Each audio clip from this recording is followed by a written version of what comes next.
स्वागत है आप सभी लोगों का आपके अपने YouTube चैनल जीएस मैग्नेट में। जैसा कि आप सभी लोगों को पता है, बिहार पुलिस मद्य निषेध विभाग में जो आपका वैकेंसी 689 पदों पर निकला है। इस 689 पदों के लिए हम लोग लगातार इस चैनल पर यानी कि 2 सेशन चला रहे हैं। जो आपका एक सेशन स्पेशल साइंस से रह रहा है, जिसमें आपका मॉडल प्रैक्टिस सेट भी आपका यानी कि कराया जा रहा है। और जो आपका एक सेशन है उसमें हम लोग NCERT सार संग्रह से वन लाइनर प्रश्न को टॉपिक वाइज और सब्जेक्ट वाइज कवर कर रहे हैं। तो आज का यह वीडियो आपका केवल साइंस से रहेगा, जिसमें हम लोग अति महत्वपूर्ण 40 प्रश्न को देखेंगे। जो आपका साइंस का टेस्ट पेपर है वह 4 है। इसके पहले हम लोग 3 साइंस का प्रैक्टिस सेट और हम लोग 5 यानी कि मॉडल प्रैक्टिस सेट के क्वेश्चन को कवर किया है। अगर आप सभी नहीं देखे हैं इस वीडियो को तो अब देखिए, प्लेलिस्ट भी बन चुका है अलग अलग सब्जेक्ट का, ठीक है। और इस वीडियो का लिंक इस डिस्क्रिप्शन में मिल जाएगा, आप उसके सारे सॉल्व कर सकते हैं। और देखिए, सबसे बड़ी बात मैं आपको बता दूं तो साइंस से आपके बिहार पुलिस मद्य निषेध विभाग में आपका 20 प्रश्न पूछा जाएगा। और 20 के 20 प्रश्न इसी चैनल के लगातार, यानी कि अगर आप लगातार बने रहे मेरे साथ तो 20 के 20 प्रश्न आप आसानी से एग्जाम में कवर करके आइएगा। इसके अलावा 60 जो जीके जीएस का क्वेश्चन है उसको भी आप आसानी से सॉल्व करके आइएगा, अगर लगातार बने रहे तब, ठीक है ना। इसलिए वीडियो को अंत तक देखिए। और देखिए, ज़्यादा लॉन्ग वीडियो नहीं बनाया जाएगा, कम ही वीडियो में आपका अधिक क्वेश्चन अति महत्वपूर्ण आपको कवर करा दिया जाएगा, ठीक है ना। तो देखिए, अगर आप सभी इस चैनल पर नए हैं तो चैनल को सब्सक्राइब तो कर लीजिए और बगल वाले बेल आइकन को दबा दीजिए और साथ साथ वीडियो को शेयर भी कीजिए। तो चलिए अपने वीडियो पर आते हैं, क्वेश्चन को स्टार्ट करते हैं। फर्स्ट क्वेश्चन अब देखते हैं क्या आप लोगों से पूछा जा रहा है। तैयार हो जाइए आप लोग आंसर करने के लिए। आज के इस सेशन का हम लोग फर्स्ट क्वेश्चन यानी कि पहला क्वेश्चन पे आ चुके हैं। और पहला क्वेश्चन आपसे पूछा जा रहा है, धुआं सोडा जिसे हम लोग वॉशिंग सोडा भी कहते हैं, इसका रासायनिक नाम आपको बताना है। तो देखिए, इसके लिए आपके 4 ऑप्शन दिया गया है, आप पहले खुद से आंसर कीजिए कि आपका क्या आंसर आ रहा है। तो देखिए, अगर इस क्वेश्चन का सही आंसर की मैं बात करूं तो ऑप्शन नंबर क्या हो जाएगा, यानी कि सोडियम कार्बोनेट हो जाएगा। क्या हो जाएगा? सोडियम कार्बोनेट, ठीक है ना। देखिए, धुआं सोडा को तो वॉशिंग सोडा के नाम से जानते हैं, लेकिन अगर इसका फार्मूला आपसे एग्जाम में पूछ दे तो क्या हो जाएगा, Na2CO3 इंटू 10, यहाँ पर देखिए, यहाँ पर 10 H2O हो जाएगा। यानी कि सोडियम कार्बोनेट का रासायनिक सूत्र क्या हो जाएगा, Na2CO3 इंटू 10H2O, यानी कि सोडियम कार्बोनेट हो जाएगा, ठीक है ना। इसका सही आंसर, ठीक है ना। चलिए ध्यान रखिएगा। चलिए अगला प्रश्न देखिए, 2 नंबर आपसे क्या पूछ रहा है, विटामिन सी का रासायनिक नाम क्या है। विटामिन सी का आपको रासायनिक नाम बताना है। तो देखिए, जो आपका विटामिन सी का रासायनिक नाम है इसे हम लोग एस्कॉर्बिक एसिड बोलते हैं। क्या बोलते हैं? एस्कॉर्बिक एसिड बोलते हैं, ध्यान रखिएगा, ठीक है ना। और इसकी कमी से होने वाले रोग को भी आप ध्यान रखिए, कमी से होने वाले रोग को ध्यान रखिएगा, क्वेश्चन पूछा जा सकता है, ठीक है ना। देखिए, इसके कमी से होने वाले रोग जो है वो सबसे पहले तो एस्कॉर्बिक है। क्या है? एस्कॉर्बिक रोग है, ठीक है ना। इसके अलावा अगर बात किया जाए तो इसके कमी से होने वाला जो आपका रोग है वो मसूड़ों का फूलना, यानी कि मसूड़ों का फूलना, ध्यान रखिएगा, फूलना, ठीक है ना, ध्यान रखिएगा। यह सब किससे के कमी से होता है? विटामिन सी की कमी से होता है, ठीक है ना। अगर इसका बात किया जाए स्रोत, देखिए स्रोत आपसे पूछा जा सकता है एग्जाम में, ठीक है ना। तो स्रोत को ध्यान रखिएगा। अगर इसका स्रोत पूछा जाए विटामिन सी का तो क्या हो जाएगा, सबसे अधिक तो आप लोगों को पता है कि आंवला में होगा, नहीं पता है तो जान लीजिए आंवला हो जाएगा, ठीक है ना। इसके अलावा आपको नींबू हो जाएगा, ध्यान रखिएगा, नींबू हो जाएगा, ठीक है ना। और संतरा हो जाएगा, नारंगी हो जाएगा, ये सब विटामिन सी का स्रोत है, ठीक है ना। चलिए आगे बढ़ते हैं। अगला क्वेश्चन देखिए, कह रहा है रतौंधी किस विटामिन के कमी से होता है। आपको बताना है कि रतौंधी किस विटामिन की कमी से होता है। तो देखिए, इसका सही जवाब हो जाएगा ऑप्शन नंबर ए। रतौंधी जो होता है एक आंख की बीमारी है और विटामिन ए की कमी से होता है, ठीक है ना।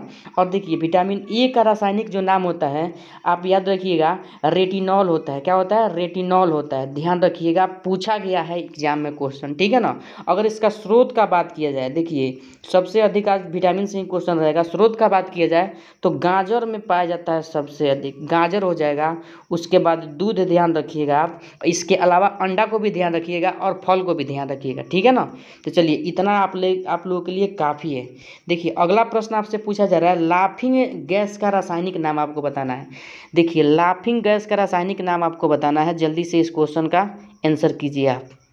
देखिए अगर लाफिंग गैस के रासायनिक नाम पूछा जाए तो इसका रासायनिक नाम नाइट्रस ऑक्साइड होता है। क्या होता है? Nitrous oxide, option number A. और इसका रासायनिक सूत्र हो जाएगा N2O, ठीक है ना, ध्यान रखिएगा। चलिए अगले प्रश्न पे आते हैं। अगला प्रश्न आपसे कह रहा है प्लास्टर ऑफ पेरिस का रासायनिक सूत्र बताना है। देखिए प्लास्टर ऑफ पेरिस का रासायनिक सूत्र आपसे पूछा जा रहा है और आप देखिए ठहरे होकर के आप आंसर कीजिए। यहाँ पर अभी एग्जाम में नहीं बैठे हैं, यहाँ पर अपने मन को शांत कीजिए और तब आंसर कीजिए।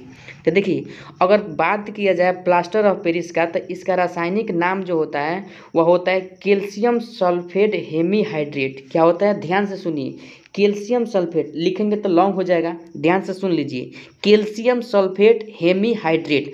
अगर इसका रासायनिक सूत्र आपसे पूछ लिया जाए तो होता है Ca। क्या होता है? ध्यान देखिए, CaSO4। क्या होता है? CaSO4 इंटू, क्या होता है? CaSO4 इंटू, ठीक है ना, 1/2 H2O होता है इसका, यानी कि रासायनिक सूत्र, ठीक है ना। तो देखिए पूछा जा रहा है इसका रासायनिक सूत्र आपको बता देना है। देखिए ऑप्शन में कहीं दिखाई दे रहा है तो इसके पास है, सी हो जाएगा इसका सही जवाब, ठीक है ना। चलिए अगला प्रश्न देखिए 6 नंबर कह रहा है विटामिन सी का सबसे अच्छा स्रोत क्या है। विटामिन सी का सबसे अच्छा स्रोत तो देखिए ऊपर में ही बताया है, क्या है? आंवला है, ऑप्शन नंबर सी, ध्यान रखिएगा। चलिए आगे बढ़ते हैं। देखिए वीडियो अच्छा लगे ना तो लाइक कीजिए, सेशन अच्छा लगे तो लाइक जरूर कीजिए, सपोर्ट जरूर कीजिए। मैं आप लोग के लिए हमेशा खड़ा रहूँगा, समझें।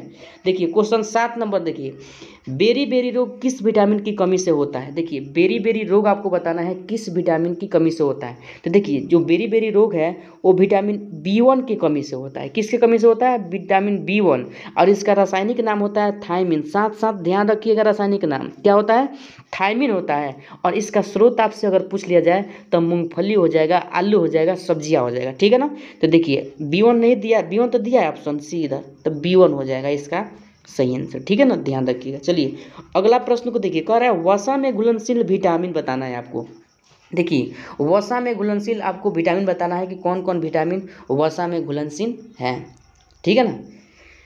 तो देखिए अगर क्वेश्चन 8 का अगर सही आंसर का बात किया जाएगा तो आपका क्वेश्चन 8 का सही आंसर हो जाएगा ऑप्शन नंबर क्या हो जाएगा, यानी कि वसा में घुलनशील क्या है? विटामिन ए भी है और डी भी है और के भी है, उपयुक्त क्या हो जाएगा? सभी हो जाएगा, ठीक है ना, ध्यान रखिएगा। चलिए अगला प्रश्न को देखिए। अगला प्रश्न आपसे कह रहा है कि जल में घुलनशील विटामिन है, तो जल में घुलनशील विटामिन आपका क्या है? बी भी है और क्या हो जाएगा? सी भी हो जाएगा, ठीक है, बी भी हो जाएगा और सी भी हो जाएगा। इस बात को आप ध्यान रखिएगा, दोनों हो जाएगा, तो बोथ हो जाएगा दोनों, ठीक है ना। चलिए अगला प्रश्न देखिए। अगला प्रश्न आपसे पूछा रहा है 10 नंबर, विटामिन ए की कमी से कौन सा रोग होता है। तो अभी बताया है कौन सा होता है? रतौंधी होता है, ऑप्शन नंबर बी, ठीक है ना। चलिए अगला प्रश्न देखिए 11 नंबर कह रहा है विटामिन बी का रासायनिक नाम क्या है। विटामिन बी का रासायनिक नाम तो अभी बताया है, क्या होता है? थायमिन होता है, ठीक है ना। चलिए ध्यान से सुनिए, सुनने से भी आपको बहुत अधिक फायदा मिलेगा, याद होगा। 12 नंबर क्वेश्चन का दिया रहा है विटामिन ए का रासायनिक नाम। अब आपको रासायनिक नाम पूछा जा रहा है तो क्या होता है? रेटिनॉल होता है, ऊपर ही बता चुके हैं। देखिए कितना इजी प्रश्न है।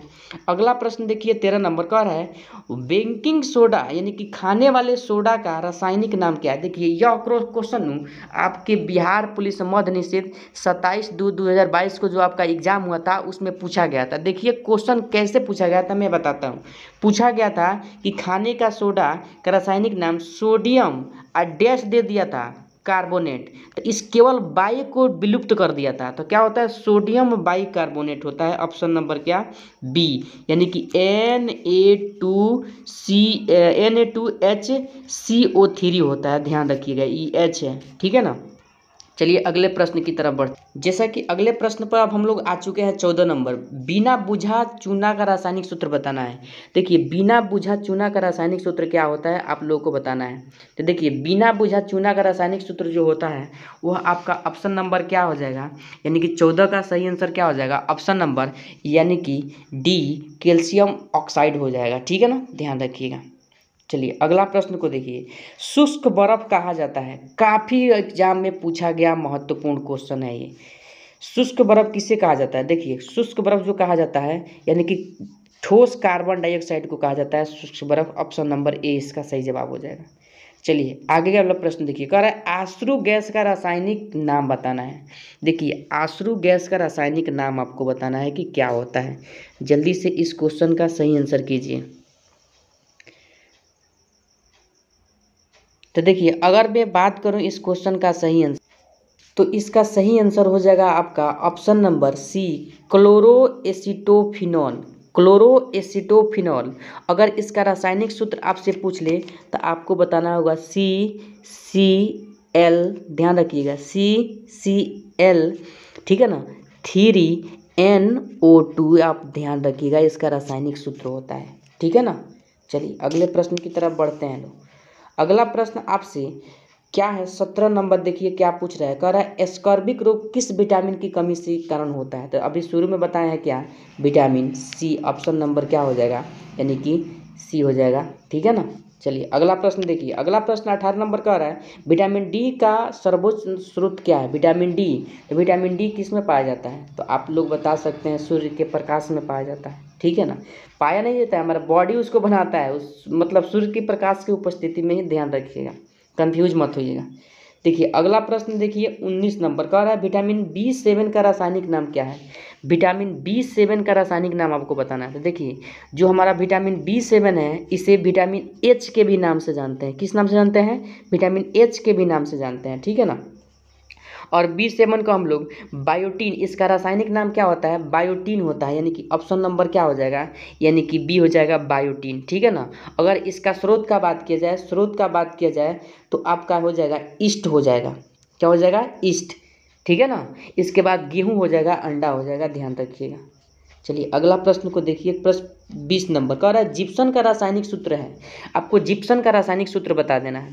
तो देखिए जो जिप्सन का आपका रासायनिक सूत्र होता है वह क्या होता है, जल्दी से कमेंट में बताइए। और अपना अपना स्कोर भी आप सभी लोगों को बताना पड़ेगा। ठीक है ना, कि कितना आप लोग से बन पा रहा है। तो देखिए जिप्सन का रासायनिक सूत्र होता है option number B calcium sulphate into 2H2O होता है, ध्यान रखिएगा। ठीक है ना। जब जिप्सन को 125 डिग्री सेल्सियस पर गर्म किया जाता है तो प्लास्टर ऑफ पेरिस का निर्माण होता है, ध्यान रखिएगा। कह रहा है क्वेश्चन 21 नंबर नपुंसकता या बंध्यता किस विटामिन के कारण होता है, यानी कि नपुंसकता या बंध्यता किस विटामिन के कारण होता है। तो देखिए क्वेश्चन 21 का सही जवाब आपका क्या हो जाएगा, जल्दी से बताइए। तो क्वेश्चन 21 का आपका सही जवाब हो जाएगा ऑप्शन नंबर यानी कि सी विटामिन ई के कमी के कारण होता है। ठीक है ना। अब विटामिन ई को टेकोफेरॉल कहते हैं, यानी कि रासायनिक नाम क्या है, टेकोफेरॉल। क्या कहते हैं, टेकोफेरॉल कहा जाता है, इसे ध्यान रखिएगा। ठीक है ना।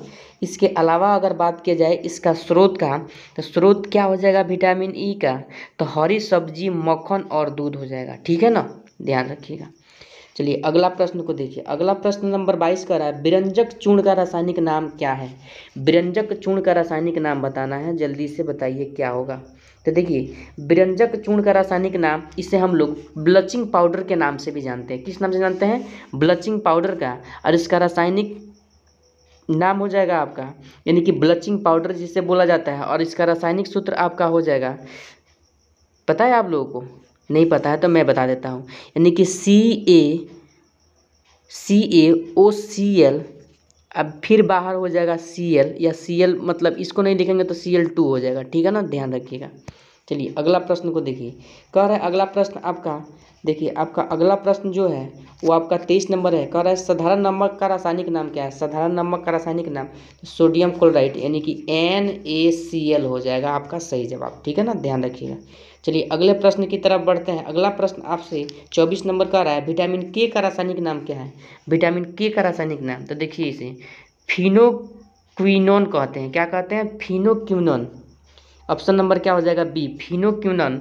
और यह इसकी मतलब कमी के कारण कौन सा रोग होता है? रक्त का थक्का न बनना, यानी कि रक्त को थक्का कौन बनाता है? विटामिन के। इसकी कमी हो जाएगा तो रक्त थक्का थक्का नहीं बनेगा। क्या होगा? नहीं बनेगा, ध्यान रखिएगा, ठीक है ना। चलिए, अगर इसका स्रोत का बात किया जाए तो टमाटर हो जाएगा, हरी सब्जियां और दूध हो जाएगा, इस बात को ध्यान रखिएगा। चलिए, अगला प्रश्न आपसे देखिए 25 नंबर का आ रहा है, मार्स गैस किसे कहा जाता है? मार्स गैस तो मीथेन को कहा जाता है, यानी कि CH4 हो जाएगा इसका सही जवाब, ठीक है ना। चलिए, अगला प्रश्न आपका 26 नंबर है, भारी जल का रासायनिक नाम क्या है? भारी जल का रासायनिक नाम क्या है? तो ऑप्शन नंबर क्या हो जाएगा? यानी कि सी, ड्यूटेरियम ऑक्साइड, यानी कि D2O हो जाएगा इसका सही जवाब, ठीक है ना। रासायनिक नाम भी होता है। चलिए, अगला प्रश्न को देखिए वही पूछ दिया है, भारी जल का रासायनिक सूत्र आपको बताना है, तो D2O क्या होता है? D2O होता है। चलिए, अगला प्रश्न को देखिए 28 नंबर कह रहा है, मछलियों के यकृत के तेल में कौन सी विटामिन पाया जाता है? तो मछलियों के यकृत के तेल में जो आपका विटामिन पाए जाने का काम होता है वह कौन सा विटामिन है? जल्दी से बताइए। तो क्वेश्चन 28 का सही जवाब हो जाएगा आपका ऑप्शन नंबर, यानी कि डी, यानी कि विटामिन डी हो जाएगा, ठीक है ना। चलिए, अगला प्रश्न देखिए। अगला प्रश्न 29 नंबर है, कौन सा विटामिन गर्म करने पर नष्ट हो जाता है? गर्म करने पर कौन सा विटामिन नष्ट होता है, आप सभी लोगों को बताना है। तो क्वेश्चन 29 का सही जवाब हो जाएगा ऑप्शन नंबर सी, यानी कि विटामिन सी नष्ट हो जाता है, ठीक है ना, ध्यान रखिएगा। चलिए, अगला प्रश्न को देखिए 30 नंबर प्रश्न आपसे कह रहा है, विटामिन डी की कमी से होने वाले रोग बताना है। विटामिन डी की कमी से रिकेटस नामक रोग होता है। यह क्वेश्चन बहुत इंपॉर्टेंट है, बहुत बार एग्जाम में पूछा भी गया है, ठीक है ना। चलिए, अगला प्रश्न को देखिए, कह रहा है 31 नंबर, विटामिन शब्द किसने दिया? विटामिन शब्द किसने दिया? तो देखिए ऑप्शन नंबर सी, फंक ने दिया था। किसने दिया था? फंक ने दिया था। चलिए, अगला प्रश्न को देखिए, प्रश्न नंबर 32, प्लास्टर ऑफ पेरिस का रासायनिक नाम क्या है? इसको तो शायद किए ही लोग। Option number B, calcium. क्या हो जाएगा? जल्दी से बताइए आप लोग, पहले तुरंत ऊपर किए हैं लोग क्वेश्चन। तो option number D, calcium sulphate hemihydrate हो जाएगा, ठीक है ना। चलिए, अगला प्रश्न को देखिए। अगला प्रश्न 33 नंबर आपसे कह रहा है, जिप्सम का रासायनिक सूत्र क्या है? जिप्सम का रासायनिक सूत्र क्या है? तो आप लोग बताइए इसका क्या है। इसके पहले हम लोगों ने फार्मूला देखा था, लेकिन यहाँ पर सूत्र पूछा जा रहा है, तो जल्दी से इस क्वेश्चन का सही आंसर कीजिए। 33 नंबर, तो 33 नंबर क्वेश्चन का सही आंसर हो जाएगा ऑप्शन नंबर ए, यानी कैल्शियम सल्फेट, ठीक है ना। चलिए, अगला प्रश्न को देखिए, कह रहा है 34 नंबर, कोबाल्ट किस में पाया जाता है? कोबाल्ट किस में पाया जाता है, आप सभी लोगों को बताना है। तो क्वेश्चन 34 का सही जवाब हो जाएगा ऑप्शन नंबर सी, यानी कि विटामिन B12 में पाया जाता है कोबाल्ट, ठीक है ना। चलिए, अगला प्रश्न देखिए, कह रहा है, रक्त को थक्का बनाने में सहायक है। रक्त को थक्का बनाने में कौन सहायक है? तो ऑप्शन नंबर, यानी कि बी, के विटामिन, ठीक है ना। चलिए, अगला प्रश्न देखिए 36 नंबर, विटामिन ए तथा बी के आविष्कारक कौन थे? विटामिन ए तथा बी के आविष्कारक कौन थे? देखिए, क्वेश्चन 36 का सही जवाब हो जाएगा आपका ऑप्शन नंबर बी, यानी कि मैकुलन थे। कौन से? मैकुलन थे, ठीक है ना। चलिए, अगला प्रश्न को देखिए, कह रहा है विटामिन सी का आविष्कारक कौन थे? विटामिन सी का आविष्कारक कौन से? तो ऑप्शन नंबर सी, यानी कि होलकट हो जाएंगे। कौन थे? होलकट थे, ठीक है ना, ध्यान रखिएगा इस प्रश्न को। 37 नंबर, ठीक है ना। चलिए, इसके बाद हम लोग 38 नंबर प्रश्न को देख रहे हैं, अम्ल राज्य मिश्रण है। कल वाले सेट में शायद इस क्वेश्चन को भी डाला गया था, फिर देखिए क्वेश्चन आपको मिल गया। तो अम्ल राज्य जो मिश्रण है वो, यानी कि नाइट्रिक अम्ल और हाइड्रोक्लोरिक अम्ल का क्या होता है? मिश्रण होता है, यानी कि HNO3 + HCl, ठीक है ना। चलिए, अगला प्रश्न देखते हैं हम लोग। देखिए, आपका 39 नंबर प्रश्न है, यानी कि सूर्य की किरणों की तीव्रता मापने वाले उपकरण को क्या कहते हैं? तो देखिए, सूर्य की तीव्रता मापने वाले उपकरण को हम लोग ऑप्शन नंबर सी, एक्टियोमीटर कहते हैं। क्या कहते हैं? एक्टियोमीटर। इसके अलावा अगर देखा जाए आपके सेशन का अंत क्वेश्चन, यानी कि लास्ट क्वेश्चन 40 नंबर, निम्न में से कौन मैग्नीफाइंग ग्लास की भांति प्रयुक्त होता है? इस क्वेश्चन का सही जवाब ऑप्शन नंबर सी हो जाएगा, अभिसारी लेंस हो जाएगा, ठीक है ना। तो जैसा कि आज के सेशन में हम लोग विज्ञान का 40 अति महत्वपूर्ण क्वेश्चन को कवर किया है। अगर आप सभी को क्वेश्चन का लेवल अच्छा लग रहा है, ठीक है, और आप लोग प्रीवियस ईयर क्वेश्चन को अच्छे से समझे हैं कि किस टाइप के क्वेश्चन पूछ रहा है, उस टाइप का यह सेट आपके लिए है या नहीं, तो आप लोग कमेंट में ज़रूर बताइए। लेकिन मैं आपको उम्मीद दिलाता हूं कि 20 के 20 प्रश्न इसी सेट में से अगर लगातार आप बन रहे तो देखने को मिलेगा, और आप सब करके आसानी से आइएगा। इसके बाद अगर बात किया जाए तो अगर आप सभी चैनल पर नए हैं तो चैनल को सब्सक्राइब कीजिए, और नए हैं तो ज़रूर अपने अपने फ्रेंड को भी शेयर कीजिए ताकि वह भी आपके साथ इस प्रैक्टिस सेट से जुड़ सके अगर वो फॉर्म डाले हैं तो। ठीक है ना। तो चलिए मिलते हैं अगले सेशन के साथ, तब तक के लिए जय हिंद जय भारत। देखिए लेकिन एक लास्ट में एक बात कहूँगा, अगर किसी भी तरह का आपको कोई डाउट हो ना तो कमेंट में ज़रूर आप लोग लिख करके डालिएगा, मैं ज़रूर आप लोगों को रिप्लाई दूंगा। ठीक है ना। तो चलिए मिलते हैं अगले वीडियो के साथ।